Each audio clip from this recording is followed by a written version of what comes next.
Excellent. Thank you all. First, I wanted to really, just before I even get going with anything else, thank the presenters for the last several hours of extraordinarily amazing learning. Just really thank you. I particularly want to call out Jay Goldmans, who put his entire presentation together in the last 12 hours, since an incredible feat of meaning making and adrenaline. So I appreciate his extraordinary ability and his friendship with us that he was able to do that. We've journeyed together in the last 24 hours from the 50,000-foot view of researchers observing school cultures. We descended to 10,000 feet to talking about creating personal meaning with our sacred texts. We glimpsed into why Jewish day schools matter.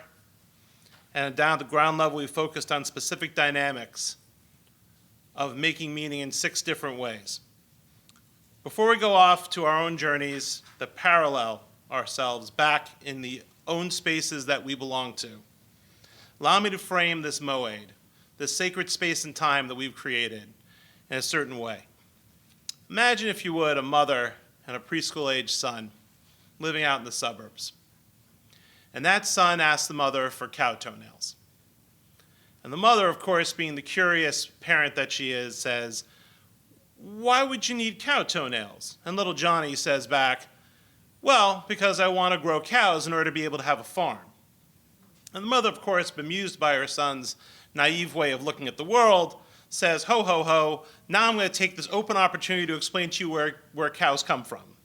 And spends the next 20 minutes explaining to Johnny about where calves actually come from. And when she gets to the end, she notices her son is nodding pensively, and she says, "Do you understand how that works now? Why, what happens?" And he said, "Well, maybe that's how it works on your farm, but it's not how it works on my farm." Humans actively construct their own reality through increasingly complex methodologies as we grow into adulthood.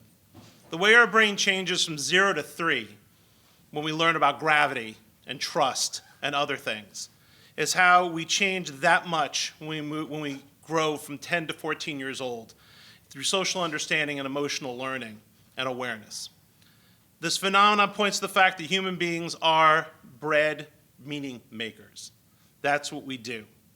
We translate daily learning into paradigms of understanding.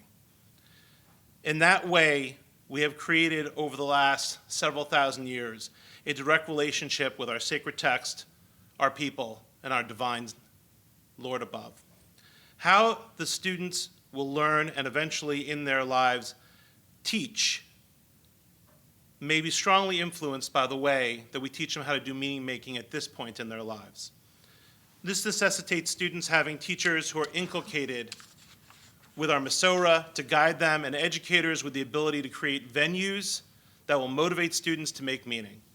Student apathy poisons this design. Intrinsic motivation powers this design. Students develop their meaning-making expertise over time and exercise in discovering the beauty of a piece of Tehillim is amazing for that student.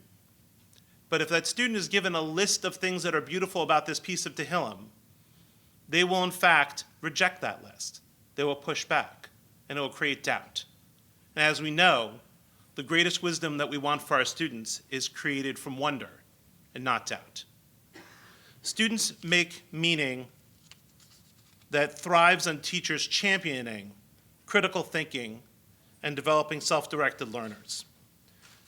This happens when we convince students that they are partners in creating that culture and not just subject to the culture that exists in the material world, in the electronic world, or even in the world that is imaginary. Having them have a partnership with the texts that they understand are their inheritance and eventually their children's inheritance. That is how we sustain this. So continuity of our faith in teaching, guiding the students from their current point of understanding to a new way of making meaning and instilling intrinsic motivation for the student to make that leap. Human organisms by their nature are meaning-making information machines. That marks the difference in creation that God made on day 6, when he created animals and he created humans. If you look at the sum total of human beings and the sum total of animals, and you subtract animals from human beings, the Rambam in the Guide to the Perplexed explains to us that what is left is something that's called Tselem Elokim. And it turns out that that idea of Tselem Elokim is an important function. It allows us to really empathize with the divine. That in fact, when we are doing things like meaning making and like in conversation with God through our texts, that we are in fact praising God for creating us in the way that we are. It is an act of praise when we think about and do these things in order to connect ourselves with the larger world and in fact to create our faith in a very strong way through our texts. God models evaluating in a very strong way with this Tselem Elokim concept that he wants us to use. When God was creating the world, he used the word good to describe the various things that he created. It would seem that God was being descriptive of his aesthetic, maybe an academic, maybe he was being self-congratulatory, but really there wasn't anyone else there. God was only being good for the people who were going to come and see it and people who were going to be involved in it. That is the kind of evaluating we need to do. Not the evaluation for self-aggrandizement, but the evaluating of what it is we can do for the good of the students and for the good of the students to do this. And in fact, what I hope is that in leaving today, we have one of two things that we take. One, at least, that we understand that our students deserve the awareness and instruction on how to create a paradigm in their life in which they look at their Tselem Elokim and their Jewish context and constructs, and they use those as meaning-making devices to turn their lives into holy places. And the second is that when we go back, that you use your Tselem Elokim to ignite a fire, to make it so that people can't be complacent with thinking that we have it already, that we know that we have to move forward. Over the last 10 years, we have done some extraordinary work. I am very proud of what we have accomplished. I hope that the next 3, 5, 10 years as we move forward are going to continue to expand that work with you as partners in that work. Thank you all very much.